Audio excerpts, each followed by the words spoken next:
영업 사원이요, 바쁜 나머지 거울을 보긴 봤는데 제대로 보지 않고 나갔습니다. 근데 그 눈에 눈곱이 커다란 게 붙어 있었어요. 그렇게 해서 고객을 만나러 갔는데 과연 그 고객이 이 영업 사원에 대한 좋은 인상을 갖거나 구매 의욕이 올라오겠습니까?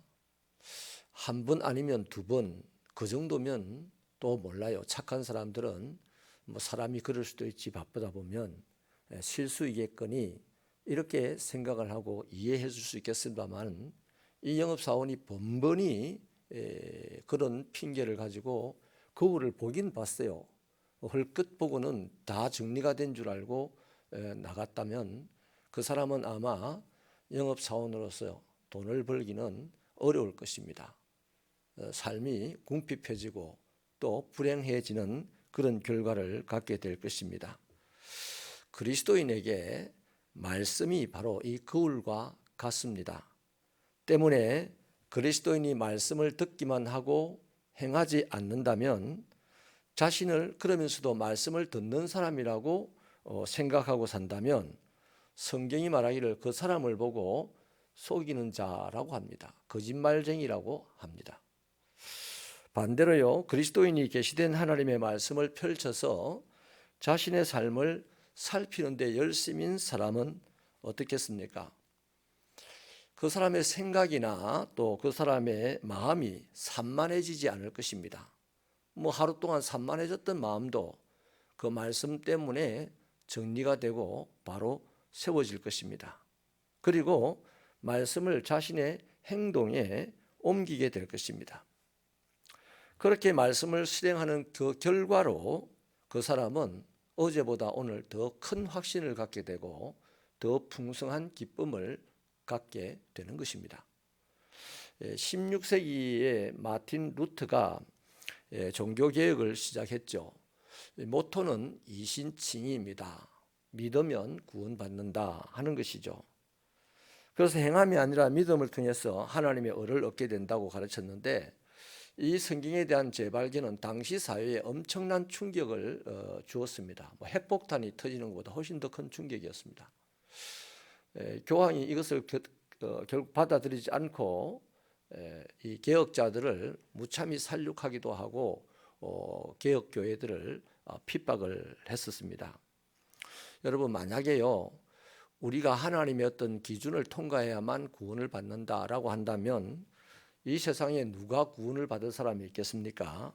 그런 차원에서 믿음을 통하여서 구원을 받는다는 이 이신칭의의 교리는 성경이 우리에게 주는 가장 큰 진리이고 또 우리의 소망이 되는 것입니다. 다시 말해서 우리가 구원에 이르기 위해 믿음에 더할 것은 아무것도 없다는 것입니다. 그리스도께서 다 이루셨죠. 우리는 있는 모습 그대로 주님께 나아가기만 하면 됩니다. 자, 문제는 이 엄청난 복음의 선포가 언제부턴가 부작용을 일으키게 되었다는 것이죠. 이신칭의의 교리가 잘못된 것은 아닙니다. 그런데 늘 제도의 허점을 찾아내어서 자기 자신을 정당화시키는 데 선수가 되어 있는 사람들이 바로 교인들입니다. 우리들입니다. 믿기만 하면 되지, 행함이 그렇게 상관이 있겠냐, 이런 식으로 합리화시켜 나가는 것들이 은연중에 퍼지기 시작했어요. 잘 살게 되고 편안하게 되고 실력이 늘게 되고 배운 것이 많게 되다 보니까 그것들을 활용할 수 있는 세상에서 공간들을 많이 찾으면서 그냥 하나님은 믿으면 된다 하는 정도로 이제 생각하기 시작했다는 것이죠. 사실 이런 생각, 즉 믿음과 행함이 분리될 수 있다 하는 이 생각은요, 예수님의 제자들에게서는 절대 찾아볼 수 없는 생각입니다. 아마 예수님의 제자들은 지금 너무나 이상하게 생각할 것입니다. 제자들은 예수님을 만난 뒤에요, 생각이 완전히 바뀌었습니다. 땅에서 나오는 것들을 이왕에는 소망을 두고 살았는데, 근데 예수님을 만나고 난 다음에는 땅에서 나오는 것들에 소망을 두던 마음을 접어버렸습니다. 그리고 산 소망을 갖게 되었죠. 하나님의 나라를 전파하는 데 이분들은 모든 것을 동원하여 헌신했습니다. 또 하나님의 자녀답게 예수를 닮으려고 몸부림을 치며 살았습니다. 자, 오늘 우리는 예수 닮는 것, 예수 닮아야 된다는 거 알죠? 하나님 나라 전파해야 되는 거 알죠? 또 세상의 것을 소망 두지 아니하고 하늘에 있는 산 소망을 가져야 된다는 거 압니다. 아는데 안 기뻐요. 아는데 능력도 없어요. 그게 뭡니까? 삶의 문제입니다. 마음으로 아는 정도가 우리를 기쁘게 하는 것이 아니고요. 그렇게 살아낼 때 우리는 기쁘거든요. 이 제자들이 그렇게 한 것은 하나님의 기준에 대한 두려움 때문이 아니었습니다. 하나님의 은혜에 대한 감격과 사랑 때문에 그리스도를 위하여 헌신하고 하나님 나라에 헌신하고 뭐 이런 것이지, 내가 하나님이 두려워서 하나님의 그 기준에 적합하기 위해서 그렇게 했다는 게 아니라는 거죠. 그래서 그들은 이제 당당하게 말하게 되는 거죠. 새로운 피조물이 되었으니 이전 것은 지나갔다, 그렇게 말을 하는 겁니다. 여러분, 오늘 우리 교회들이 왜 세상의 욕을 이렇게 많이 먹고 있을까요? 저와 여러분은 말씀을 듣는 자리에 늘 앉아 있습니다. 그런데 왜 사람들이 말씀 듣고 앉아 있는 교회 사람들을 보고 욕을 하냐 이거죠. 사람들, 세상 자기들과 우리가 다르지 않다는 것 때문입니다. 저 사람은 말씀을 듣는데 살아가는 게 우리와 똑같아.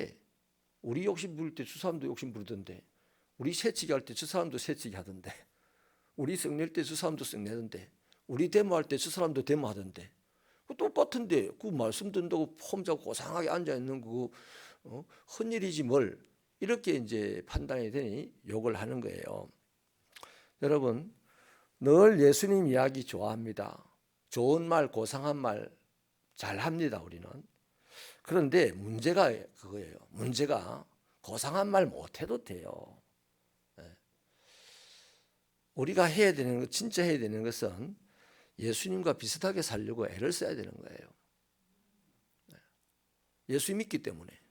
그런데 예수님과 비슷하게 살면 손해 엄청 본다 생각하고 예수님과 비슷하게는 안 살고 이제 예수님 말씀은 늘 듣고 사는 거죠. 그러니까 세상 사람들은 우리 보고 기독교인들은 말만 잘해, 요거 때문에 이제 비난을 하는 거예요. 말이나 못하면 믿지는 않는 거죠. 우리가 하나님께로부터 영육간의 복을 받으려면 이 땅에 사는 동안 또 이기는 삶을 살고 기쁨을 삶을 살려면요, 지금 이것 가지고 안 돼요. 말씀을 듣는 태도가 달라져야 됩니다. 지금까지 말씀을 수십 년을 듣고 있었는데 안 기뻤어요. 별로 안 행복했어요. 세상도 그렇게 이기지 못했습니다. 그럼 지금 당장 우리는 말씀 듣는 태도를 바꿔야 되는 거죠. 아멘입니까? 지금까지는 우리는 말씀을 듣고 그것을 그냥 지식으로 알고 내 안에 품고만 있었습니다. 이제는 들은 말씀을 곰곰이 생각해야 됩니다. 10년 전에 들은 말씀 생각할 필요 없어요. 지금 오늘 듣는 말씀을 오늘 생각하면 됩니다. 현재 듣는 말씀을 자신의 삶의 자리에서 곰곰이 생각을 하게 되면 그 사람이 바로 거울 앞에 자신의 인생을 내어놓고 내 인생이 묻은 때가 무엇인지를 발견하게 되고 그 말씀이 그 때를 벗겨준다는 것입니다. 그럴 때 그 사람은 행복해지고 그 사람은 이기는 삶을 살게 되고 그 사람은 하나님 나라에 헌신되는 삶을 살 수가 있는 것이죠. 그리고 아주 구체적이고요, 작은 일에서 한 번이라도 하나라도 실행을 옮게 됩니다. 오늘 제가 말씀을 듣는 태도에 대해서 말씀을 들었습니다. 말씀을 듣고 행하지 않으면 거짓말쟁이라고 하나님 말씀하신다 했습니다. 그럼 오늘 듣는 말씀 중에 우리가 할 걸 하나 찾아봐야 돼. 듣는 말씀을 하루 종일 가만히 생각을 하십시오. 생각하면 내가 뭔지, 내가 어떻게 해야 되는지 드러나게 될 줄로 믿으시면 아멘입니다. 하나님의 말씀을 실행하는데 실패했으면요, 오늘 타다가 오늘 마치고 저녁을 잡수시고 난 다음에 내가 오늘 하나님 말씀을 실행하는데 실패했다 싶으면요, 애통하면 됩니다. 애통하게 하나님께 매달리면 하나님이 위로해 주십니다. 뭐 싸움 붙어가지고 졌어요, 억울한 소리 들어가 졌어요, 그래가지고 애통한 그거는 슬픈 거지요. 애통이 아닙니다. 하나님의 애통은 하나님의 뜻과 합하지 않는 그 부분 때문에 가슴 아픈 게 애통입니다. 그 가슴 아파하면 내가 오늘 말씀을 잘 듣고 실행에 옮겨야 되는데 그렇게 하지 못했다는 것이 가슴 아파야 돼요. 그렇게 가슴 아파하면 하나님이 위로해 주셔서 다음에는 말씀을 제대로 듣고 실행할 수 있도록 성령의 은혜를 주시는 것입니다. 여러분 이렇게 구체적입니다. 그냥 로또 복권 터지듯이 기쁨이 오는 게 아닙니다. 하나님 주신 기쁨, 행복, 은혜, 은사 이런 것들은요 아주 구체적인 삶의 자리에서 오게 되는 거거든요. 그렇게 하다 보면 하나님의 일하심을 우리가 경험하게 되고 드디어 우리는 자라는 그리스도인이 됩니다. 몸만 자라는 게 아니고 마음도 자라고 영혼도 자라서 하나님의 장성한 분량에 이를 때까지 점점점 작년다르고 올다르게 자라가게 되는 것이죠. 아멘입니까? 바로 그게 말씀을 듣는다 하는 성경의 해석입니다. 그냥 듣고 잊어버리고 듣고 그냥 성경 퀴즈 지식 정도로 생각하고 있는 게 아니고요. 듣고 생각하고 실행하는 그것이 말씀을 듣는 겁니다. 그것이 바로 예수님을 사랑하는 것입니다. 예수 사랑하셔서 말씀을 듣고 묵상하고 실행하는 여러분 되시기를 축원합니다.